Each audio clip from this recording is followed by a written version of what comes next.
नमस्कार प्रिय विद्यार्थियों, Hindi study with Rajendra sir YouTube channel पर आपका हार्दिक स्वागत है।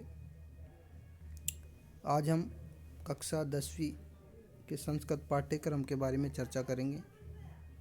30% जो पाठ्यक्रम कम हुआ है उसके साथ चर्चा करने जा रहे हैं। सबसे पहले अगर बात करें तो सत्रांक जैसे 20 नंबर का और 80 नंबर का पेपर, टोटल 100 नंबर का पूर्णांक है। और अपठित अवबोधन 10 नंबर का, रचनात्मक कार्य 15 नंबर का, अनुप्रयुक्त व्याकरण 25 नंबर की, अपठित अवबोधन 30 नंबर का। इस प्रकार से 80 अंक आपके पेपर के हो जाते हैं। सबसे पहले अगर बात करें तो आपकी पाठ्य पुस्तक में जो गद्यांश आएगा उस गद्यांश का आपको हिंदी भाषा में सप्रसंग अनुवाद करना है। 2 गद्यांश आएंगे जिनमें से आपको सिर्फ और सिर्फ एक करना है और ये आपके 4 नंबर का आएगा। उसके बाद पाठ्य पुस्तक से आपके आएगा पद्यांश आएगा। ये पद्यांश आपको, इस पद्यांश का भी हिंदी में अनुवाद करना है और ये पद्यांश भी आपके जो है 2 आएंगे। 2 में से आपको सिर्फ और सिर्फ एक करना है और 4 नंबर का आएगा। ठीक है। उसके बाद आपके जो नाट्यांश भाग है, नाट्यांश भाग से आपके वही 2 नाट्यांश आएंगे जिनमें से आपको एक करना है और वो भी 4 नंबर का आएगा। ओके। उसके बाद आपकी पाठ्य पुस्तक में पद्यांश भाग से, काव्य भाग से सूक्त वचन आएंगे संस्कृत में। भावार्थ लेखन करना है तो वह 2 आएंगे जिनमें से आपको एक का भावार्थ लेखन करना है, 2 नंबर का आएगा। उसके बाद संस्कृत माध्यम से आपको प्रश्न पूछे जाएंगे जिनका एक पद में उत्तर देना है। इसमें आपके सप्तसु का मतलब होता है 7 प्रश्न आएंगे जिनमें से जो है 7 प्रश्न आएंगे।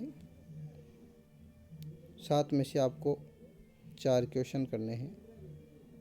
ठीक है। उसके बाद तो ये आधे नंबर के आएंगे, जैसा कि इसमें बताया गया है। आधे नंबर के आएंगे और आधे नंबर के 4 क्वेश्चन कितने नंबर के हुए? 2 नंबर के हुए। उसके बाद पूर्ण वाक्य में उत्तर आएगा। ठीक है। पूर्ण वाक्य में इसका उत्तर देना पड़ेगा। पूर्ण वाक्य में उत्तर देना पड़ेगा तो पूर्ण वाक्य वाले जो उत्तर हैं ये भी 7 आएंगे। 7 में से आपको 4 करने हैं जो एक नंबर का आएगा, मतलब 4 नंबर के आएंगे। उसके बाद बात करें तो अन्वय लेखन की बात करते हैं। अन्वय की बात करते हैं तो इसमें रिक्त स्थान आएगा। आपके रिक्त स्थान, उसमें आपको जो है रिक्त स्थान की पूर्ति करते हुए अन्वय लिखना है। रिक्त स्थान की पूर्ति करते हुए, तो ये आएगा आपके 2 नंबर का। उसके बाद प्रश्न निर्माण की अपन बात करें। प्रश्न निर्माण की बात करें तो प्रश्न निर्माण में आपके जो है 3 प्रश्न आएंगे एक नंबर के, तो 3 नंबर के क्वेश्चन आएंगे। उसके बाद एक गद्य पाठ का हिंदी भाषा में सार लेखन आएगा, मतलब उसका जो है आपको संक्षिप्त जो है पूरे पाठ का ही क्या लिखना है, हिंदी में लिखना होता है। ये संस्कृत में नहीं लिखना, आपको हिंदी में पूरे पाठ का ही, पूरे पाठ की जो कहानी है उस कहानी का आपको पूरे का ही क्या लिखना है, सार लिखना है। उसके बाद पाठ प्रसंग के अनुसार शब्द के अर्थ चयन, मतलब 2 प्रश्न आएंगे आपके, 2 प्रश्न आएंगे, एक एक 1/2 मतलब आधे आधे नंबर के 2 प्रश्न आएंगे। मतलब 1 नंबर का क्वेश्चन आएगा जिसमें से प्रसंग के अनुसार आपको शब्द के अर्थ का चयन करना है। मतलब ये जो है ऑब्जेक्टिव टाइप क्वेश्चन आएगा। उसके बाद पाठ्य पुस्तक से 2 श्लोक आपको लिखने हैं। तो 2 श्लोक कितने नंबर के आएंगे आपके? 2 नंबर के आएंगे। ठीक है। उसके बाद देखिए आप लोग अपठित अवबोधन में, मतलब आपकी ये तो यहाँ तक तो पुस्तक की बात थी। अब आपके आ रहा है अपठित। अपठित में आपके एक सरल गद्यांश आएगा। उसमें भी आपको जो है 4 प्रश्न देगा, आधे आधे नंबर के, मतलब 2 नंबर के क्वेश्चन देगा। वो पूर्ण वाक्य में उत्तर देगा, पूर्ण वाक्य में उत्तर देना है। उसके आपको 3 क्वेश्चन देगा, 3 नंबर के, 1 नंबर के। और उसके बाद शीर्षक जो 1 नंबर का देगा। आपको सभी प्रकार की तैयारी अभी जो है करवाई जाएगी। उसके बाद बात करें आपको, तो उसके बाद आपको संक्षिप्तीकरण देगा 2 नंबर का। अनुच्छेद आधारित भाषिक कार्य देगा। उसके अलावा ऑब्जेक्टिव टाइप क्वेश्चन देगा 4। और उसमें आपको एक तो पूछेगा वो कर्ता और एक पूछेगा वो क्रिया। ठीक है। इसके बाद वो आपसे एक में पूछेगा विशेषण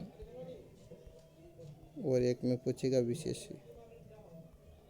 सभी क्वेश्चन आपके जो है पद्यांश टॉपिक वाइज करवाए जाएंगे। तो उसमें आपको पता लग जाएगा किस प्रकार से कौन से पद्यांश किए जा रहे हैं। उसके बाद जो है संज्ञा के स्थान पर सर्वनाम का प्रयोग, या तो संज्ञा के स्थान पर सर्वनाम का प्रयोग या फिर सर्वनाम के स्थान पर संज्ञा का प्रयोग, ये पूछा जाएगा। उसके अलावा पर्याय, पर्याय का मतलब होता है पर्यायवाची शब्द पूछा जाएगा। विलोम शब्द पूछा जाएगा। पर्यायवाची शब्द के बाद विलोम शब्द भी पूछा जाएगा। विलोम शब्द का चयन करना ये पूछा जाएगा। ठीक है। उसके बाद जो है व्याकरण खंड की बात करें तो व्याकरण में आपके व्याकरण की अगर बात करें, व्याकरण में आपके जो है 25 नंबर के क्वेश्चन पूछे जाएंगे। 25 नंबर में आपको सबसे पहले संधि में व्यंजन संधि और विसर्ग संधि से पूछे जाएगा। विसर्ग संधि में विसर्ग, लोप, उत्व, रुत्व और सत्व संधि है। उसके बाद व्यंजन संधि में शतुत्व, षटुत्व, जशत्व, चत्व और अनुस्वार संधि है। इसके बाद समास में आपके अव्ययी भाव समास, कर्मधारय, द्विगु, बहुव्रीहि और द्वंद्व समास है जो 3 नंबर के आएंगी। और संधि आपके 4 नंबर की आएगी। उसके बाद कारक की अपन बात करते हैं तो कारक में विभक्ति का ज्ञान पूछा जाएगा। अशुद्धि संशोधन, मतलब जो वाक्य है वह गलत वाक्य दिया जाएगा, उसका सही तरीके से आपको संशोधन करना है वो, या फिर वाक्य में प्रयोग भी पूछा जा सकता है, तो 4 नंबर का आएगा। उसके अलावा आपके प्रत्यय है सत्री, शानत, तव्यत, अनियत, तीन, ल्युट, त्रिच, मतुप, इन, ठन, त्व, तल, टाप, ईप, इन सभी का आपको बहुत डीपली अध्ययन करवाया जाएगा। अव्यय पदानी, अव्यय पद हैं, सामान्य परिचय, वाक्य, अवयोग का प्रयोग, तो ये आपके आएगा कितने नंबर का? 3 नंबर का। उपसर्ग, उपसर्ग हैं आपके अव, अप, निस, निर, दुर, आंग, उद, अधि, ये सभी आपके उपसर्ग आएंगे। शब्द रूप आपके छात्र, हरि, पितृ, गो, गुरु, नदी, वधु, अस्मद, युष्मद, त्रिशु लिंगेश, इन तीनों लिंगों में सर्व है, तत् है, यत है और किम, इनका जो है आपके 2 नंबर का ये शब्द रूप और जो है सर्वनाम शब्द आएंगे। उसके बाद अगर बात करें तो धातु रूप की बात करें तो धातु रूप में आपके लट लकार, लेट लकार, लोट लकार, लंग लकार, विधि लिंग लकार में आएंगे। इस प्रकार की पूरी धातुएं आएगी। आत्मनेपदी में केवल आपके 2 ही धातुएं, एक तो सेव और एक लब, ये भी सिर्फ और सिर्फ लट लकार में पूछी जाएगी। उसके बाद संख्या ज्ञान है आपके 100 से आगे का, 1 से 100 नहीं है, 100 से आगे का है, लेकिन आपको 1 से 10 तक या 1 से 100 तक की जानकारी भी होना चाहिए। उसके बाद देखिए आप लोग रचनात्मक कार्य में आपके जो है संकेत आधारित औपचारिक और अनौपचारिक पत्र, दोनों प्रकार के पत्र आपके कोर्स में हैं। तो ये पूछे जाएंगे 4 नंबर के। रचनात्मक कार्य में 15 नंबर का है पूरा, 4 नंबर के पूछे जाएंगे। चित्र आधारित वर्णन, संकेत आधारित वार्तालाप लेखन, या तो वार्तालाप लेखन आएगा या फिर चित्र आधारित वर्णन आएगा, अथवा में आएगा क्वेश्चन। अनुवाद कार्य आएगा। हिंदी भाषा के 6 वाक्य, हिंदी भाषा के 6 वाक्य दिए जाएंगे, उनमें से 4 वाक्यों का 6 वाक्य दिए जाएंगे, जिनमें से 4 वाक्यों का आपको जो संस्कृत भाषा में अनुवाद करना है। उसके बाद घटनाक्रम संयोजन है, जैसे कि कोई भी स्टोरी दे दी जाएगी, इनमें जो वाक्य दिए जाएंगे उनका जो क्रम है वो उल्टा रहेगा, तो उस क्रम को आपको सही तरीके से जमाना होगा। 6 वाक्य आएंगे, पूरे के पूरे 6 वाक्य आएंगे, उनको सही तरीके से जमाना है। या फिर अथवा में ये भी दे सकता है, वाक्य निर्माण में 5 शब्दों में से किसी 3 शब्दों का वाक्य प्रयोग, मतलब ये भी सिंपल ही है, वाक्य प्रयोग भी आपको दे सकता है। कोई भी 5 शब्द देगा, जिनमें से 3 शब्दों से आपको वाक्य प्रयोग करना है। ठीक है, ये था आपका संस्कृत भाषा का पूरा पाठ्यक्रम। और आपके पाठ्य पुस्तक के लिए जो पाठ्य पुस्तक पर 2022 के लिए सम्मिलित किए गए अध्याय का विवरण निम्नलिखित है। आपके स्वयंमुखी भाग से प्रथम पाठ स्वच्छ पर्यावरण, द्वितीय पाठ बुद्धिर बलवती श्रद्धा, व्यायाम सर्वदा यथ्य, शिशुपालनम, जन्य तुल्य वत्सला, सुभाषितानि, सौहार्द प्रकृति शोभा, विचित्र साक्षी, ये आपके कोर्स में है। और जो हटाए गए चैप्टर हैं उनमें नवा पाठ सूक्ते, भूकंप, विभीषिका, प्राणभ्य प्रिय, सुहृदय, अन्योक्ति, ये हटाए गए भाग में से हैं। ठीक है, तो ये रहा आपका कंप्लीट सिलेबस। और फिर देखें इसको सरसरी निगाहों से।